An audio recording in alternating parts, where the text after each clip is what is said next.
আজকের এই ভিডিওটি শুধুমাত্র নতুন চালকদের জন্য। অনেক সময় আমাদের গাড়ি রাস্তাঘাটে পাঞ্চার হয়ে যায়, তখন কিন্তু আমরা গাড়ির চাকাটিকে খুলে পরিবর্তন করতে পারি না। তো গাড়ির চাকা খোলার জন্য প্রথমেই আপনাদেরকে গাড়ির চাকা লুজ দিয়ে নিতে হবে। গাড়ির চাকা লুজ দেওয়া হয়ে গেলে ভিডিওতে দেখানো পদ্ধতিতে অথবা গাড়ির নির্দিষ্ট জায়গায় জ্যাক বাজিয়ে নেবেন। এরপর জ্যাক লিভারের সাহায্যে আস্তে আস্তে ঘুরিয়ে ঘুরিয়ে জ্যাকটিকে উপরে ওঠাতে হবে, যতক্ষণ পর্যন্ত না গাড়ির চাকা মাটি থেকে একটু উপরে ওঠে। গাড়ির চাকাটি মাটি থেকে একটু উপরে উঠলেই গাড়ির চাকাটির এখন খুলে নিতে হবে। তো আমরা এখন গাড়ির চাকাটি খুলে নিলাম। গাড়ির চাকা খোলার পর সব সময় চাকাটি গাড়ির নিচে দিয়ে দেবেন, যাতে করে কখনো যদি গাড়ি ফসকেও যায় তাহলে অনেক বড় দুর্ঘটনা থেকে রক্ষা পাওয়া যাবে। তো এখন আমরা চেক করে দেখব যে গাড়ির ব্রেক প্যাড ঠিক আছে কিনা, কেননা অনেক সময় দেখা যায় যে গাড়ির ব্রেক প্যাডগুলো অনেক বেশি পাতলা হয়ে যায়, যার কারণে গাড়ির চাকা থেকে অনেক বেশি সাউন্ড বের হয়। তো এজন্য আমরা গাড়ির ব্রেক প্যাডটি খুলে দেখব যে গাড়ির ব্রেক প্যাড ঠিক আছে কিনা। তো এখন আমরা গাড়ির ব্রেক প্যাড খুলে নিলাম।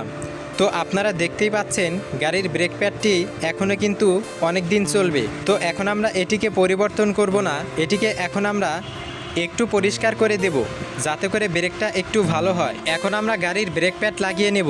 এটা আপনারা ভালোভাবে দেখে নিতে পারেন, কেননা রাস্তাঘাটে যদি কখনো প্রয়োজন হয় নিজেরাই গাড়ির ব্রেক প্যাডগুলোকে চেঞ্জ করতে পারবেন। তো ভিডিওটি যদি ভালো লাগে তাহলে অবশ্যই ভিডিওতে একটা লাইক করবেন, আর এরকম আরও ইনফরমেটিভ ভিডিও পেতে আমাদের পেজটিকে ফলো দিয়ে রাখতে পারেন। তো ধন্যবাদ সবাইকে এতক্ষণ ধরে আমাদের ভিডিওটি দেখার জন্য।